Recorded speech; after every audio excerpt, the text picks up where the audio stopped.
Hello students, कैसे सभी लोग। आज हम इस वीडियो में हमारा ज्योग्राफी का चैप्टर 2 जिसका नाम है the sun the moon and the earth, इसका हम क्वेश्चन से करने वाले हैं। तो आपको टेक्स्ट जो चैप्टर के लास्ट में एक्सरसाइज में जितने भी क्वेश्चंस दिए गए मैं आपको सारे आंसर्स दूंगा। इसके लिए आप वीडियो आखिरी तक ज़रूर देखो। तो इसमें देखो, बाकी जो आपको चैप्टर्स है, बाकी सब्जेक्ट्स जो है उसके भी क्वेश्चन आंसर्स एक्सप्लेनेशन मिल जाएगा हमारे चैनल पर। आप जाकर 7th स्टैंडर्ड की प्लेलिस्ट में आप देख सकते हो। ठीक है, क्लियर। चलो स्टार्ट करते हैं आज का वीडियो। तो सबसे पहले देखो, आपको क्या, correct the wrong statements, write down the corrected ones. जो भी रॉन्ग स्टेटमेंट है उसको आपको करेक्ट करना है और करेक्टेड जो स्टेटमेंट है वो आपको लिखना भी है। ठीक है। पहला क्या है, the moon revolves around the sun. क्या बोल रहे हैं कि चांद सूरज का चक्कर काटता है। क्या सही है? नहीं, गलत है। तो इसका करेक्ट स्टेटमेंट क्या आएगा, the moon revolves around the earth. ये करेक्ट स्टेटमेंट है। ठीक है। On a full moon day the moon the sun and the earth are positioned in this sequence. तो देखो यहाँ पर बोल रहे हैं कि जब फुल मून डे होता है तो मून, सन और अर्थ ये पोजीशन में रहता है। तो ये क्या है, ये भी रॉन्ग है। करेक्ट स्टेटमेंट क्या है, on full moon day the sun the earth and the moon are position in this sequence. तो कैसे रहता है, सन अर्थ फिर मून, ये पोजीशन में रहते हैं। ठीक है, समझ गए। अब आगे चलते हैं। थर्ड में देखो, यहाँ पर आपको क्या दिया गया है, यहाँ पर है the revolutionary orbits of the earth and the moon are in same plane. क्या बोल रहे हैं कि जो रिवोल्यूशनरी ऑर्बिट है अर्थ का और मून का वो सेम प्लेन में है। तो ये भी क्या आपका करेक्ट नहीं है। करेक्ट स्टेटमेंट क्या है, the revolutionary orbits of the earth and the moon are not in the same plane. वो अलग अलग प्लेन में उनका रिवोल्यूशन है। ठीक है। फोर्थ में क्या है, in one revolution of the moon its orbits intersect the earth's orbit only once. तो ये भी करेक्ट नहीं है। ये क्या है इसका correct statement, the moon's orbit intersects the plane of the earth's orbit twice in one revolution. ठीक है, समझ गए आप। आगे चलते हैं। फिफ्थ में क्या है, it is all right to observe a solar eclipse without protecting the eyes. तो ये भी गलत है।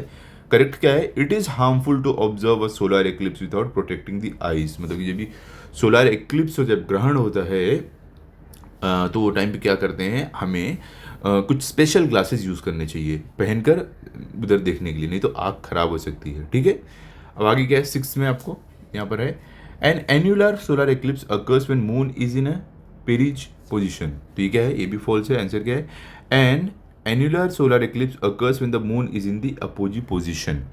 ठीक है। अब अपोजी और पेरिज पोजिशन क्या होता है, पेरिज पोजिशन में क्या होता है, जो मून है वो अर्थ के पास में रहता है। अपोजी पोजिशन में क्या रहता है, वो अर्थ से दूर रहता है। ठीक है। तो क्वेश्चन नंबर 2 में सिलेक्ट द करेक्ट ऑप्शन। यहाँ पर जो भी डायग्राम में करेक्ट ऑप्शन आपको चूज करना है। तो पहला क्या है, सोलर एक्लिप्स। सोलर एक्लिप्स में आपको बी रहेगा। ठीक है। और सेकंड क्या, the shape of the sun disc at the time of the annular solar eclipse. तो इसमें आपको क्या रहेगा, यहाँ पर आप ऑप्शन बी आपका रहेगा। अभी थर्ड में आपको क्या है, opposite position of the moon. Option आपका यहाँ पर क्या रहेगा, आपका ऑप्शन ए रहेगा, क्योंकि इस केस में मून अर्थ से सबसे दूर रहता है। ठीक है। अब आगे चलते हैं। अब 3 में आपको क्या दिया गया, थर्ड में कंप्लीट द फॉलोइंग टेबल। ये टेबल आपको कंप्लीट करना है। तो यहाँ पर देखो जो भी दिया गया है हम पहले देख लेते हैं। यहाँ पर डिटेल्स है, यहाँ पर लूनर एक्लिप्स है, यहाँ पर सोलर एक्लिप्स है। इसको थोड़ा बड़ा कर लेते हैं हम। तो यहाँ पर देखो, faces of the moon, lunar eclipse है, सोलर एक्लिप्स में क्या रहता है, फुल मून डे रहता है, सोलर एक्लिप्स में न्यू मून डे रहता है। सीक्वेंस क्या रहता है, लूनर एक्लिप्स में अर्थ मून सन ये सीक्वेंस रहता है, सोलर एक्लिप्स में मून अर्थ सन ये सीक्वेंस रहता है। टाइप ऑफ एक्लिप्स, ये क्या टोटल या पार्शियल लूनर एक्लिप्स में रहता है, और टोटल पार्शियल या एनुलर सोलर एक्लिप्स में रहता है। ठीक है।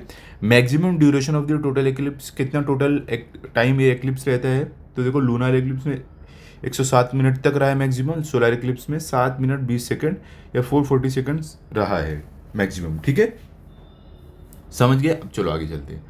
अब क्वेश्चन नंबर 4 में आपको क्या बोल रहे हैं, draw and label the diagrams. तो यहाँ पर आपको ड्रॉ करना है और लेबल करना है डायग्राम। तो पहला क्या है, total and partial solar eclipse. ये आपको टेक्स्ट बुक में दिया गया है, फिगर नंबर 2.5 और 2.6 में देखो पार्शियल सोलर एक्लिप्स आपको यहाँ पर दिया गया है। ये क्या आपका, ये पार्शियल सोलर एक्लिप्स है, और उसके बाद क्या है, total solar eclipse. Total solar eclipse आपको यहाँ पर दिया गया। तो ये डायग्राम आप बना सकते हो। ठीक है, क्लियर हो गया। ये पार्शियल सोलर एक्लिप्स का है और ये टोटल सोलर एक्लिप्स का है। अब आगे चलते हैं। देखो सेकंड में आपको क्या दिया गया है, total and partial lunar eclipse. तो ये आपको फिगर 2.8 जो टेक्स्ट बुक में वो आपको यहाँ पर बनाना है। ठीक है। तो यहाँ पर देखो कुछ इस तरीके से आप बना सकते हो। तो total and partial lunar eclipse के लिए डायग्राम आप बना सकते हो इस तरीके से। क्लियर हो गया, समझ गए। आगे चलते हैं। अभी क्वेश्चन नंबर 5 में आपको क्या है, आंसर द फॉलोइंग। यहाँ पर आपको आंसर करना है जो भी क्वेश्चंस दिए गए हैं। तो पहला क्या है यहाँ पर, why do the sun the moon and the earth not lie in one and the same line on every full moon and new moon day. क्या बोल रहे हैं कि जो सन मून और अर्थ है वो एक ही लाइन में क्यों नहीं लाई करते हर फुल मून डे या न्यू मून डे पर। तो आंसर क्या है, because the orbits of the earth moon are inclined at an angle of about 5 degree, they do not lie in the same plane always. क्या बोल रहे हैं कि जो ऑर्बिट है अर्थ और मून का वो इंक्लाइंड है थोड़ा, ठीक है, वो हमेशा कितने 5 डिग्री पे, वो हमेशा सेम प्लेन में नहीं रहते हैं, इसके लिए हमेशा एक लाइन में नहीं आते हैं, ठीक है। आगे चलते हैं अभी। सेकेंड में आपको क्या दिया गया है, when total solar eclipse occur why is partial eclipse also seen from earth. क्या बोल रहे हैं कि जो सोलर एक्लिप्स होता है वो टोटल सोलर एक्लिप्स कब होता है और पार्शियल सोलर एक्लिप्स क्यों अर्थ से देखा जाता है। तो आंसर क्या है, because the central shadow umbra creates a total eclipse in small region but the outer shadow penumbra creates a partial eclipse in surrounding areas. ठीक है, तो ये आंसर आप लिख सकते हो इस तरीके से, ये इसका कंप्लीट आंसर है। समझ गया। चलो भी आगे चलते हैं। अब देखो आगे आपको क्या दिया गया थर्ड में suggest measures that can be taken to eradicate the superstitions is related to the eclipse. क्या बोले, देखो बहुत सारे सुपरस्टिशंस अंधविश्वास है जो एक्लिप्स से रिलेटेड है, जैसे कि मैंने कुछ सुना है कि बाहर नहीं निकलना चाहिए, ये सब चीज़ें हैं, कुछ अंधविश्वास है। तो इसको हमें कैसे इरेडिकेट मिटाना चाहिए, तो क्या मेजर्स, क्या हमें तरीका अपनाना चाहिए। तो आंसर क्या है, spread scientific awareness through schools and media. आपको स्कूल और मीडिया के थ्रू साइंटिफिक अवेयरनेस बढ़ानी चाहिए ताकि लोगों का अंधविश्वास खत्म हो। Conduct public observation activities expert, और पब्लिक ऑब्जर्वेशन में एक्लिप्स हो तो पब्लिक ऑब्जर्वेशन एक्सपर्ट के अंडर हो ताकि लोगों को मालूम पड़े क्या होता है, असली रीजन मालूम पड़े अंधविश्वास की जगह। Explain the natural phenomenon of eclipses using models, और जो नेचुरल फिनोमिना है एक्लिप्स कैसे होता है वो एक्सप्लेन करो लोगों को मॉडल के थ्रू, जैसे हमें स्कूल में समझाया जाता है, ठीक है, कि ये मून है, ये अर्थ है, ये सन है, क्या पोजीशन में आते हैं, होता है, क्यों होता है। तो लोगों का अंधविश्वास खत्म होगा जब जानेंगे। तो involve local leaders in awareness drives, और लोकल लीडर जो भी है उनको ये अवेयरनेस ड्राइव में लेकर आओ कि लोगों को जागरूक किया जाए इसके बारे में। ठीक है, क्लियर हो गया।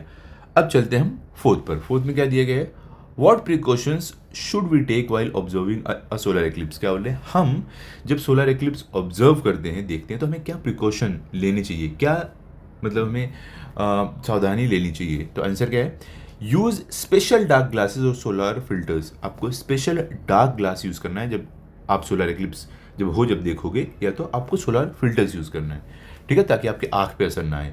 Never look directly at the sun without protection, कभी भी डायरेक्टली सन पे वो टाइम पर प्रोटेक्शन के बिना नहीं देखना है, ठीक है। आगे अवॉइड यूजिंग रेगुलर सनग्लासेस और एक्सपोज्ड फिल्म्स।